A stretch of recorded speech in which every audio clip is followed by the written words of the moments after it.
Hello, আসসালামু আলাইকুম। শুরু করছি পরম করুণাময় ও অসীম দয়ালু আল্লাহর নামে। শূন্য থেকে ইংরেজিতে সেরা, মানে বাংলা ভাষা আমরা ঠিক যেভাবে শিখেছি, ইংরেজি ভাষা এখানে সেভাবেই শিখব। এদিকে কি লেখা আছে এগুলো ভাবার দরকার নেই। এগুলো ভাবার দরকার নেই। আপনাকে যেটা করতে হবে, প্রতিটা শব্দ বুঝে পড়ুন। হি, সে, গোস, যায়। হি মানে সে, গোস মানে যায়। হি, সে, গোস, যায়। ইট রেইনস, বৃষ্টি হয়। আর ওফেন মানে হচ্ছে প্রায়, তাহলে ইটস ওফেন রেইন, প্রায় বৃষ্টি হয় হিয়ার, এখানে।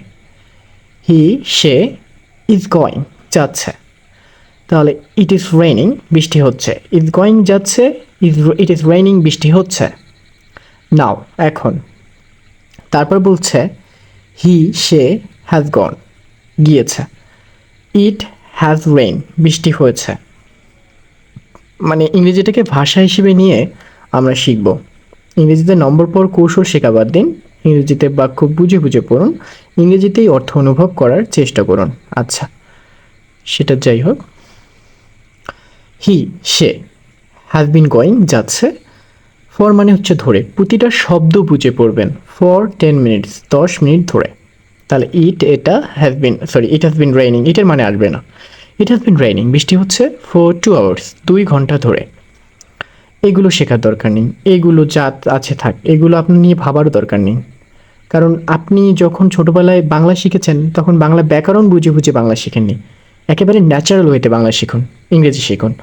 হি, সে, ওয়েন, গিয়েছিল দেয়ার, সেখানে ইয়েস্টারডে, গতকাল। ইট রেন, বৃষ্টি হয়েছিল হিয়ার, এখানে, ইয়েস্টারডে, গতকাল। প্রতিটা শব্দ বুঝে পড়ুন, অনুভব করে পড়ুন। মানে আপনি যখন আঘাত পান আপনি বলেন ওহ ব্যথা, ইংরেজরা বলে পেইন, কিন্তু ব্যথা বলেন, পেইন বলেন, যাই বলেন, অনুভূতি একই, সেই অনুভবটুকু করুন। হি, সে, ওয়াজ গোয়িং, যাচ্ছিল দেন, তখন। ইট ওয়াজ রেনিং, বৃষ্টি হচ্ছিল দেন, তখন। আচ্ছা,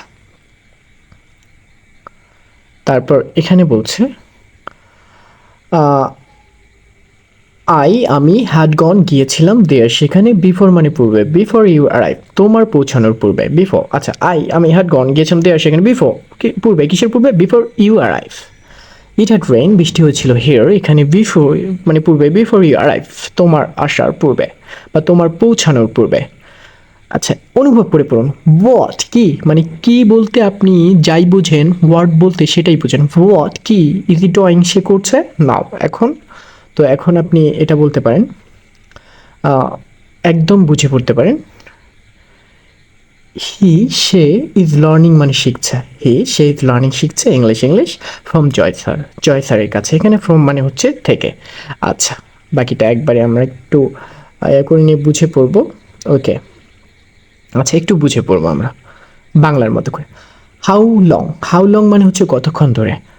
হাউ লং, কতক্ষণ ধরে। হ্যাভ ইউ বিন রিডিং, তুমি পড়ছো। আচ্ছা, বাংলায় যখন বলি তুমি পড়ছো, ইংরেজিরা বলে হ্যাভ ইউ বিন রিডিং, তুমি পড়ছো বুকস, বই। আমি হ্যাভ বিন রিডিং, পড়ছি বুকস, বই, ফর 2 আওয়ার্স, 2 ঘন্টা ধরে। এরকম নতুন বাক্য বানিয়ে পড়তে পারেন। এই দেখেন, হাউ লং, কতক্ষণ ধরে। হ্যাভ ইউ বিন ওয়াচিং, তুমি দেখছো টিভি। আমি হ্যাভ বিন ওয়াচিং, দেখছি টিভি ফর 1 আওয়ার্স, 1 ঘন্টা ধরে। এরকম নতুন বাক্য বানিয়ে পড়তে পারবেন। সিন্স ওয়েন মানে কখন থেকে। সিন্স ওয়েন, কখন থেকে। হ্যাজ ইট বিন রেইনিং, বৃষ্টি হচ্ছে। ইট হ্যাজ বিন রেইনিং, বৃষ্টি হচ্ছে। ইট হ্যাজ বিন রেইনিং, বৃষ্টি হচ্ছে। সিন্স মানে থেকে, সিন্স মর্নিং, সকাল থেকে। আচ্ছা, তারপরে হোয়াট, কি, ওয়ার ইউ ডুইং, তুমি করছিলে। আচ্ছা, তুমি ওয়ার ডুইং, করছিলে। আর যখন বলবেন ওয়ার ইউ ডুইং, তুমি করছিলে, বলার ধরনটা খেয়াল করুন। ওয়েন, যখন আই কল, আমি কল করেছিলাম তোমাকে, তাহলে এটা হবে, উত্তরটা হবে ওয়েন, যখন ইউ কল, তুমি কল করেছিলে আমাকে, আমি ওয়াজ ইটিং, খাচ্ছিলাম, দেন, তখন। একদম বুঝে বুঝে পড়ুন, প্রতিটা শব্দ বুঝে বুঝে পড়ুন, চর্চা করুন, দেখবেন হয়ে যাবে। ইংরেজিতেই শতভাগ অনুভব করে পড়তে থাকুন। ভুল করেও বাংলা ধরে পড়বেন না। আরও ভালোভাবে বুঝতে আপনি তো করছেনই ক্লাস। ভালো থাকবেন।